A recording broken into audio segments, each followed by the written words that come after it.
함께 봉독한 말씀을 통해서 칼을 꺾으시는 평화의 하나님이라는 주제로 주님 말씀 나누고자 합니다.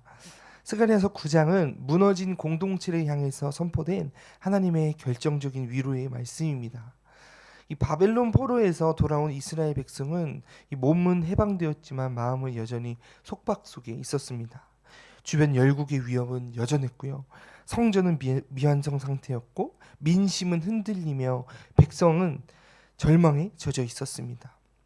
이 현실의 무게가 너무나도 컸고 미래의 확신이 보이지 않는 상태. 그래서 회복의 약속은 들었지만 현실은 달라지지 않았고 영혼은 쉽게 낙심한 상태였습니다. 바로 그때 하나님께서는 이 스가랴를 통해서 새로운 시선을 주십니다. 9절에 시온에 따라 마음껏 기뻐하여라, 예루살렘에 따라 소리쳐라, 보아라, 내 왕이 내게로 오신다. 그는 의로우시며 구원을 베푸시는 분이다. 그는 겸손하셔서 나귀를 타시니 새끼 나귀를 타고 오신다라고 선포합니다.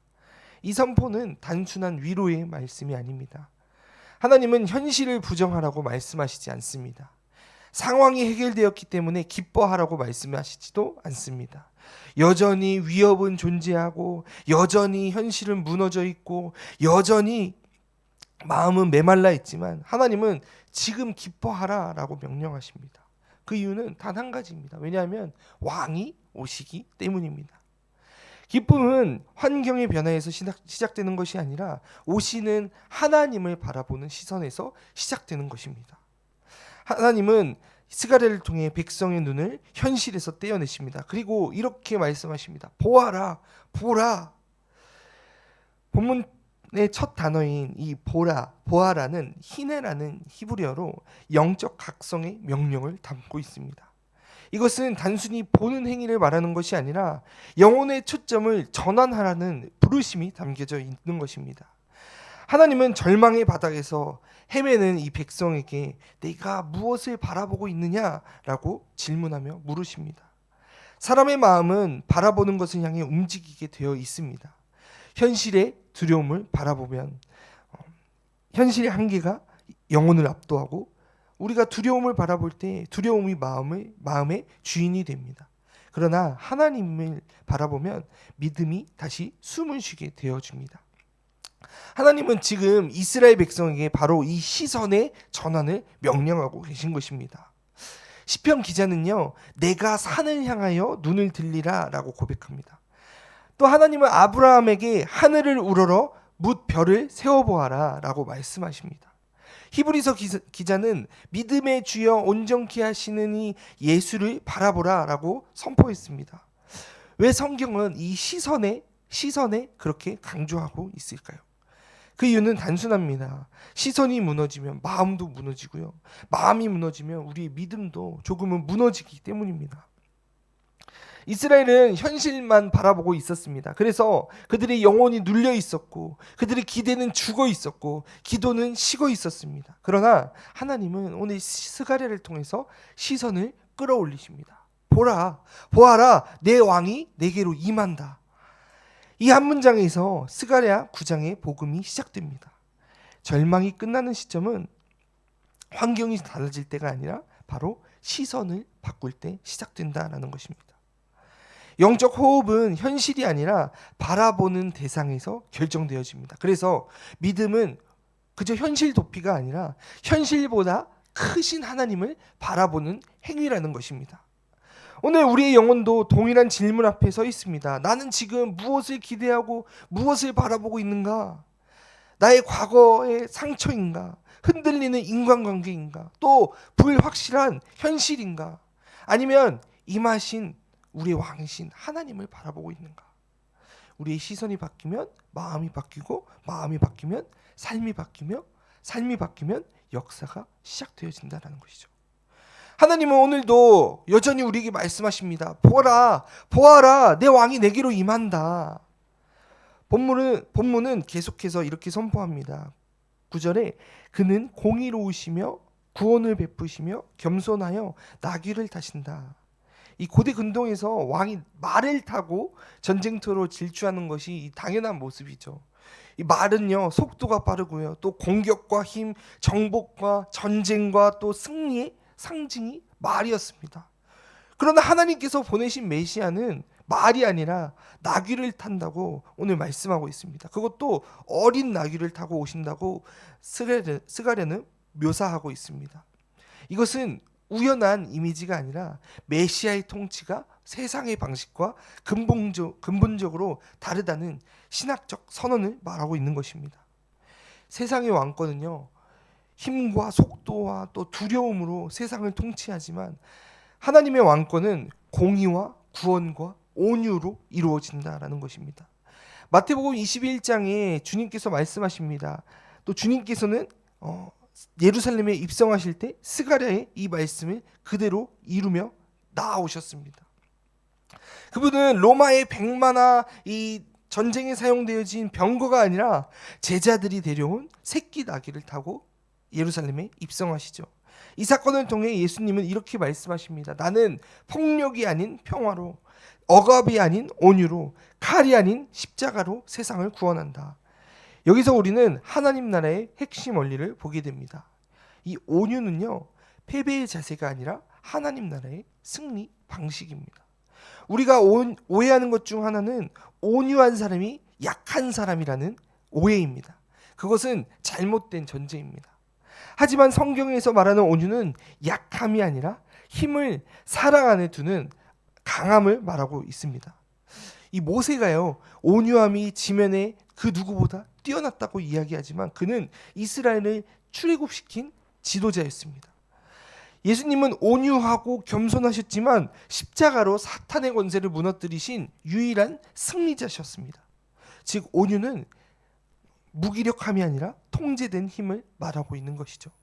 온유는 억압을 포기한 것이 아니라 칼을 들 수 있어도 들지 않기로 결정한 사랑의 선택을 담고 있다는 것입니다. 그러므로 스가랴가 본 메시아는 무력한 왕이 아니라 사랑으로 끝까지 이기시는 강한 왕을 말하고 있는 것입니다. 하나님 나라의 방식은 느려 보일 수 있습니다. 하지만 무너지지 않습니다. 세상의 방식은 빠르게 느껴집니다. 칼을 들면 즉시 자극이 있고 전쟁은 단번에 효과를 줍니다. 그러나 세상이 만든 평화는 휴전일 뿐 화해가 아닙니다. 반면 하나님의 나라의 방식은 느려 보입니다. 온유는 즉각적인 승리를 주지는 않습니다. 사랑은 돌아오는데 시간이 걸립니다. 용서는 상처를 지나야 합니다. 그러나 하나님 나라의 평화는 두 번 무너지지 않습니다. 겉으로는 느린 것처럼 보여도 그 평화는 인간의 영혼을 끝까지 살리는 유일한 방식을 나타내고 있기 때문입니다. 하나님의 방식은 속도가 아니라 생명을 남기고, 통제가 아니라 자유를 남기고, 폭력이 아니라 샬롬을 남기고 있습니다. 10절은 그 메시아가 가져올 통치의 실체를 이렇게 말합니다. 함께 우리 10절의 말씀 읽어볼까요? 시작. 내가 에브라임에 있는 전체를 없애고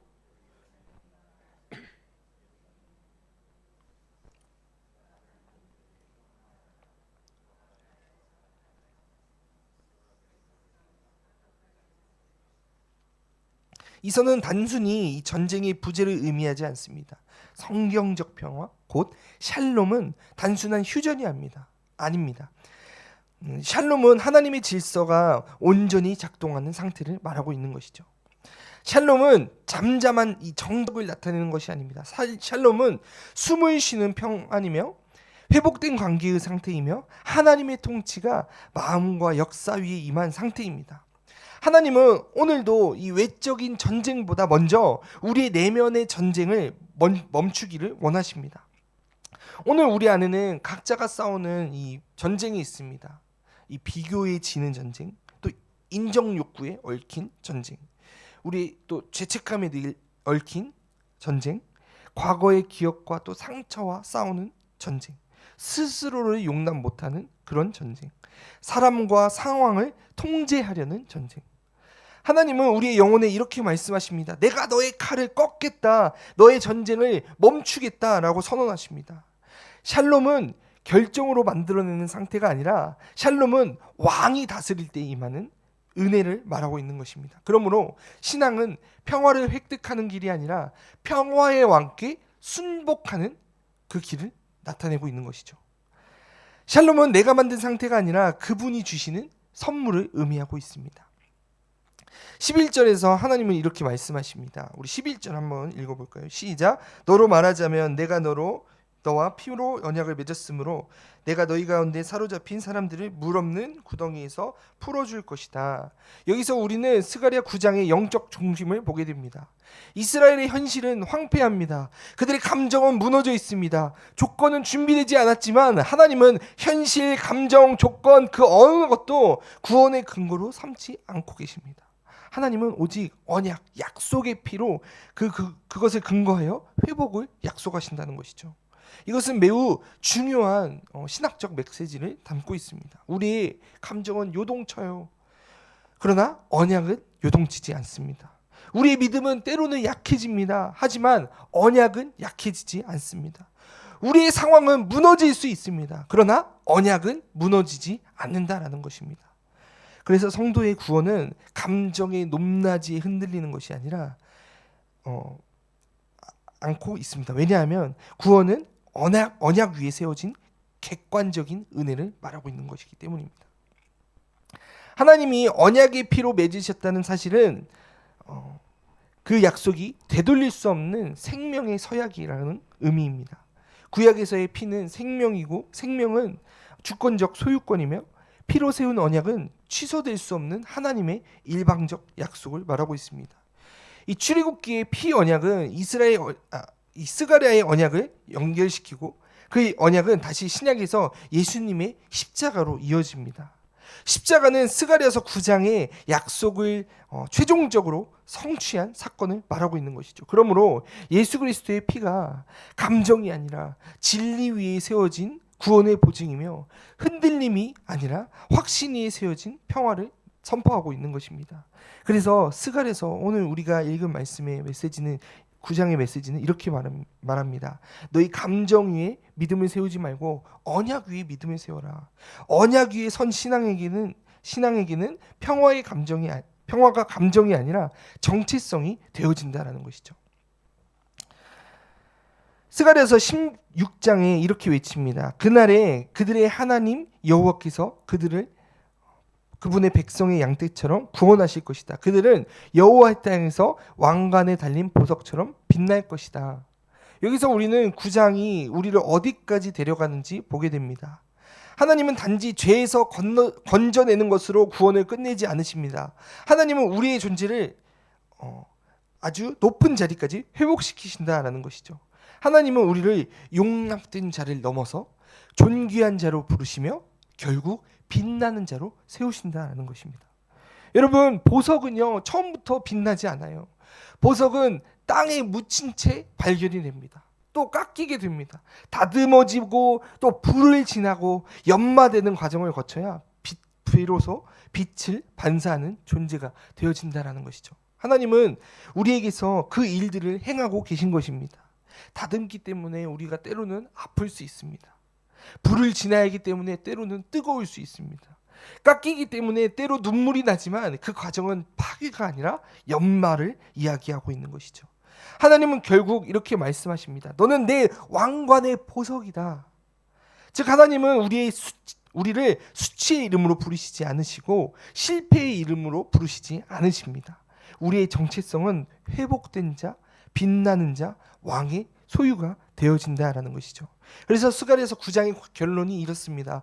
구원은 생존이 아니라 빛남이다. 구원은 회복이 아니라 영광을 나타낸다. 구원은 용서가 아니라 존재의 재창조를 말하고 있는 것입니다. 오늘 말씀을 마무리하고자 합니다. 사랑하는 성도 여러분, 스가랴서 9장의 메시지는 한 문장으로 요약됩니다. 보라, 내 왕이 내게로 임하신다. 여기서 신앙의 본질은 무엇을 바라보는가의 문제로 귀결됩니다. 이스라엘이 무너진 이유는요, 하나님이 멀어서가 아니라 시선이 하나님에게서 멀어졌기 때문입니다. 그래서 우리는 이렇게 오늘 말씀을 적용해 보고자 합니다. 첫 번째로 우리 개인적으로 우리의 마음에 칼을 내려놓는 것입니다. 우리의 비교의 칼과 자책의 칼과 또 두려움의 칼과 상처의 칼, 또 통제하는 칼, 이런 칼들을 우리의 마음에서 내려놓고 하나님께서 말씀하시는 내가 너의 화를 부러뜨리리라, 이런 음성에 귀 기울이면서 우리가 진 칼을 내려놓기를 소망합니다. 또 우리 가정에서는요, 평화의 언어를 사용하기를 소망합니다. 지적보다 우리가 경청을 해보며, 비난보다 온유의 말을 사용해 보면서, 냉소보다 축복의 말을 사용할 때 그 가정은 이미 하나님 나라의 공간이 되어질 것입니다. 또 우리 공동체는요, 이 스가랴서의 메시지를 통하여서 우리를 샬롬의 통로로 부른다는 사실을 기억하면서 분열 대신 우리가 화해를 택하고, 정죄 대신 우리가 중보를 택하며, 무관심 대신 우리가 사랑을 택하는 그런 공동체가 되기를 소망합니다. 스가랴서 9장이 이렇게 끝납니다. 왕이 오신다. 칼은 꺾인다. 포로는 풀린다. 백성은 보석이 된다. 이 모든 결론은 하나의 현실을 가리킵니다. 샬롬은 왕이 오실 때 된다라는 것이죠. 왕이 오실 때 샬롬이 이루어진다라는 것이죠. 샬롬이 감정이 아니라 상태이며, 문제가 없는 삶이 아니라 하나님이 다스리신다는 그 삶이라는 것을 기억하면서 이 시선을 하나님께 드리며 오늘 하루를 축복의 통로로 살아가시는 저와 여러분이 되시길 주님의 이름으로 간절히 축원합니다.